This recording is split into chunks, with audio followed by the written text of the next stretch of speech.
वो तो है।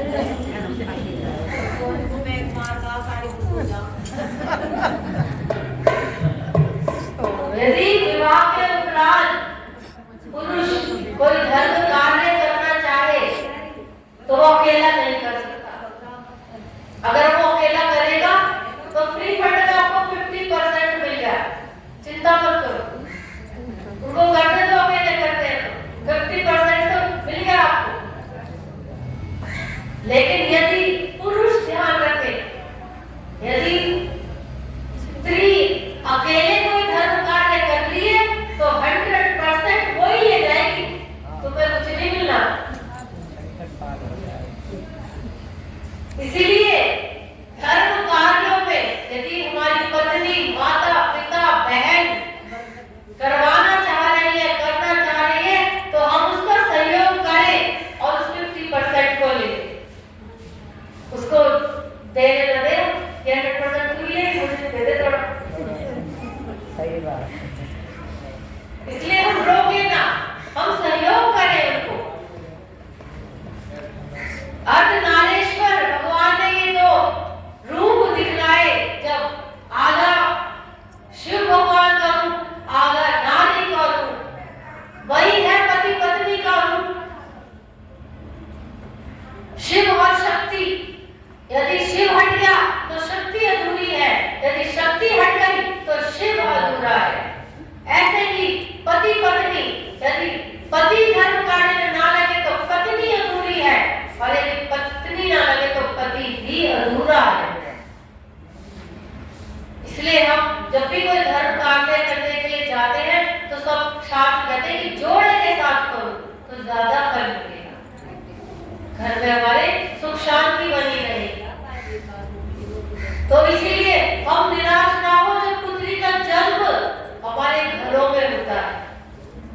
मैं दुख से ये बात, मेरा मन बड़ा दुखी होता है जब वह सुनने में मुझे आता है कि किसी घर में पुत्री का जन्म हुआ और हम उदासी हमारे चेहरे पर दिखाई देती है, वो घर उदासी से भर जाता है कि हाय मेरे घर में पुत्री ने जन्म ले लिया, और पूरी जिंदगी मुझे इसका दान करने में ही लग जाएगा। कन्या दान मैं कैसे करूंगा, इसका विवाह मैं कैसे करूंगा। हम इस भ्रम में ना रहे कि एक पुत्री अपना भाग्य अपने साथ लेकर आती है, बल्कि वो जबरदस्ती हमारे हाथों से ऐसे ऐसे कार्य को करवा देती है, ऐसा दान करवा देती है जो हमें मोक्ष की ओर लेके जाता है, जीते जी ऐसा काम करवा देती है। इसलिए हमें दुखी ना हो।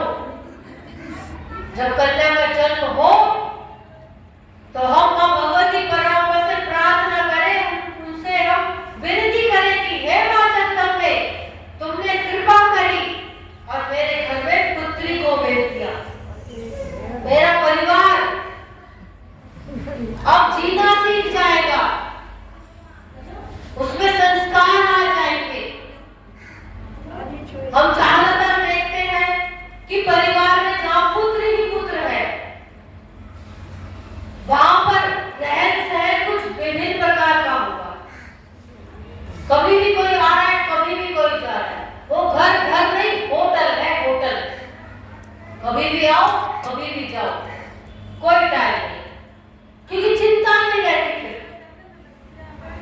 कभी भी हम आ सकते हैं, जा सकते हैं, खा सकते हैं। और यदि पुत्री हो तो हमें चिंता घेर लेती है कि नहीं, मेरे घर की बहू बेटी का घर है, तुम्हें टाइम से आना है, टाइम से आओ मेरे घर, टाइम से खाओ। इसीलिए हमें अपनी पुत्रियों की इज्जत करनी चाहिए। हमारे गुर्जर समाज में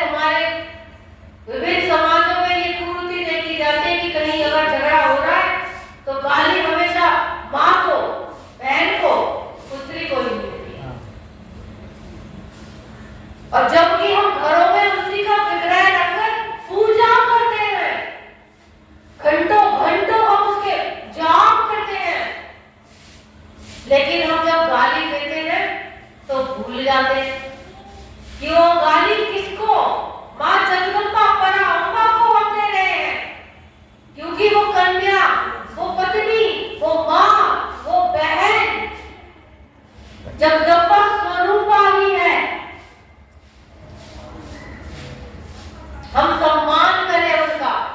यदि हम उनका सम्मान करेंगे तो माँ जगदम्बा ऐसा हो ही नहीं सकता कि खुश ना हो और फिर मेरी साधना में लेकर न जाए। आइए इस भजन के माध्यम से हम भी माँ जगदम्बा को मनाए कि हे माँ वो शक्ति हमें प्रदान करो कि हम